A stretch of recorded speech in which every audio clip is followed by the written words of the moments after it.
नवी मुंबईतील पोलिसांनी घरी बसून घेतला पगार. ऑन ड्युटी केवळ कागदावर. तक्रारीनंतर रजेचा अर्जासाठी धावपळ. नवी मुंबई पोलीस मुख्यालयातील सुमारे 125 पोलिसांनी घरी बसून पगार घेतल्याचा धक्कादायक प्रकार उघडकीस आला आहे.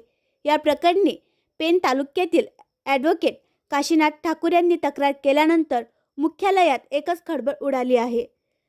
पोलीस प्रशासन खडबडून जागे झाले असून या VIP कर्मचाऱ्यांकडून रजेचा अर्ज भरण्यासाठी धावपळ करण्यात येत आहे. एखाद्या ठिकाणी दंगल किंवा विशेष घटना घडल्यास तसेच VIP व्यक्तींच्या दौऱ्याला संरक्षण देण्याकरिता आणीबाणीच्या वेळी वापरता यावे असे मनुष्यबळ पोलीस मुख्यालयात असते. मात्र काही कर्मचारी पैसे देऊन कामावर न जाता केवळ कागदावर ड्युटी करतात. ड्युटीच्या वेळेत प्रत्यक्षात मात्र ते घरी असतात किंवा या वेळेत खाजगी कामे करीत असतात. या संदर्भात ॲडव्होकेट ठाकूर यांनी तक्रार करताच घरी बसून पगार घेणाऱ्या या पोलिसांनी तातडीने रजेचे अर्ज केले व ते रजेचे अर्ज पोलीस निरीक्षकांनी तत्परतेने मंजूर करून त्यांना रजेवर सोडले आहे. यापूर्वी 11 महिने रजा न घेणारे अचानक 16 डिसेंबरपासून रजेवर गेले आहेत.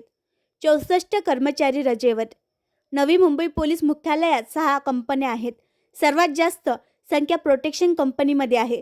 17 डिसेंबर रोजी 37 अंमलदार रजेवर आणि स्मार्ट ड्युटी प्रोटेक्शन कंपनीमधील 27 अंमलदार कर्मचाऱ्यांची ही रजा मंजूर करण्यात आली आहे.